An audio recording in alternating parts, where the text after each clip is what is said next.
The morning sun rose quietly over Ouagadougou, but there was no warmth in the air. It wasn't just another day. The nation was in mourning, wrapped in the heavy silence that follows unbearable loss.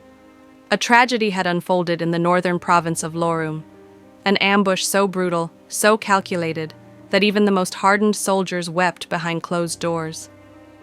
In a simple, unadorned public square, the leader of Burkina Faso stepped forward, not flanked by generals, not shielded by pomp or political ceremony.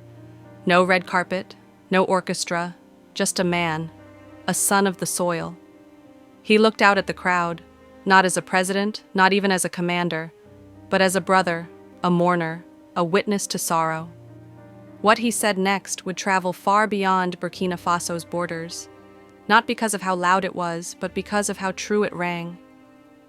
A nation's heart torn in Loroum.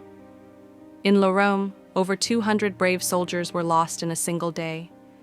Ambushed by militants hiding behind the pretense of faith, armed with foreign weapons and funded by invisible hands, these young men gave their lives not for medals or headlines, but for a dream, a Burkina Faso free from fear.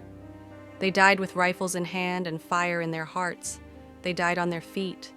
To the families they left behind, there would be no easy comfort, but there would be truth, and there would be purpose.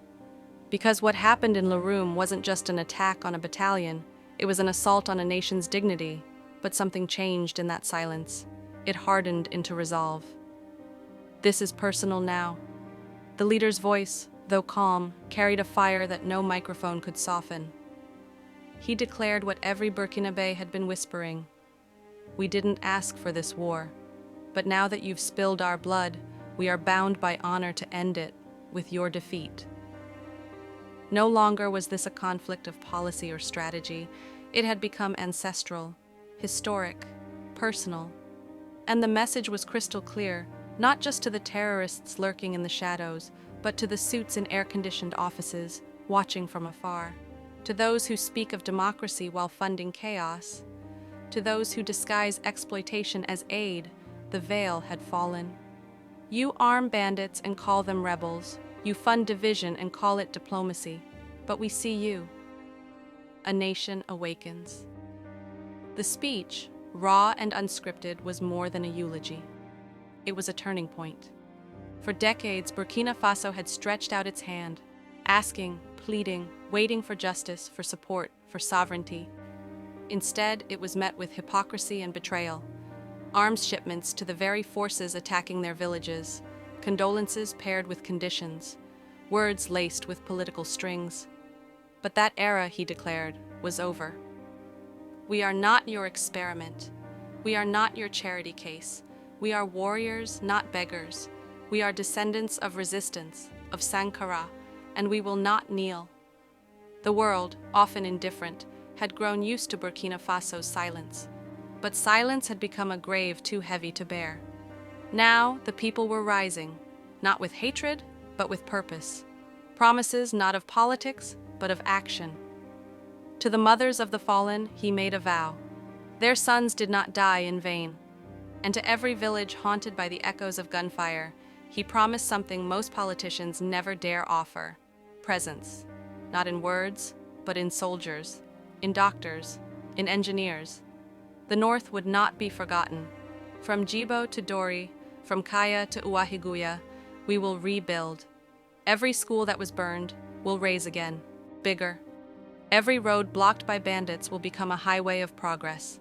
Every fallen soldier will become a foundation stone for a future too strong to be shattered again. It was not a speech for applause. It was a blueprint, a new chapter written in resistance. The leader stood unshaken, refusing to play the game of victimhood. He did not cry for foreign pity. Instead, he called upon his own, Burkina Faso's youth. Pick up your tools, pick up your books, and if you must, pick up your rifles. But most importantly, pick up your courage. From the mechanic's garage in Bobo Dioulasso to the rice fields in Yako, he called on the youth to rise, to build, to defend, to teach, to heal. Because the truth is simple. No one is coming to save Africa, but Africans themselves. The enemies of Africa had always feared one thing, not bombs, not borders, but a generation of young people that is united, conscious, and courageous. And now, that generation is awake. Africa is not alone. He turned his gaze beyond the borders. Burkina Faso, he said, was not an island. Mali hears us. Niger walks with us. Guinea stands beside us. Together, they were crafting something bigger than any single nation. A resistance against neocolonialism, against puppet regimes, against dependency disguised as development. This wasn't rebellion. This was rebirth. A storm, not of slogans, but of sovereign action. A storm rising from the Sahel to the ocean. A storm that would sweep through palaces and parliament halls alike.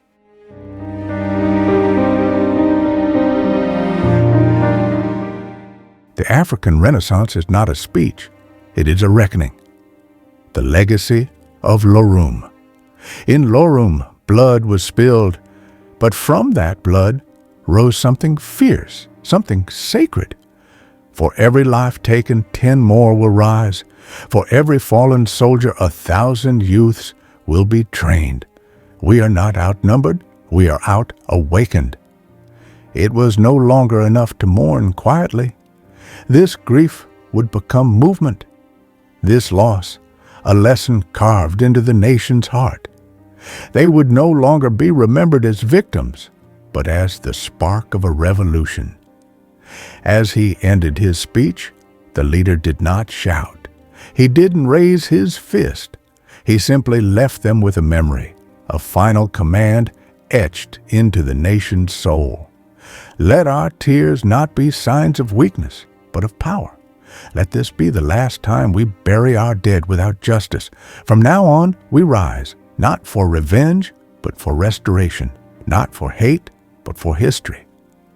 He called on every Burkinabé heart to remember Loroum, to remember the names of the fallen, to remember the silence of the so-called world powers, to remember the betrayal, and to transform it into strength. The world often forgets the quiet battles, the ones fought in remote provinces, the ones that don't make it to the 24-hour news cycle. But sometimes, from the ashes of silence, a roar is born. Burkina Faso is no longer waiting. It is building, it is fighting, it is rising, and when history looks back on this moment, it won't see it as a tragedy. It will see it as a turning point, a moment when a nation chose not to be a headline, but to become a lesson. To those who still doubt, the war for Africa's dignity has already begun. And Burkina Faso, it's leading from the front. If this story moved you, hit that like button so more people hear it.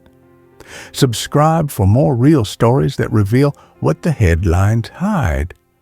And tell us in the comments, what kind of leadership do you believe Africa needs right now?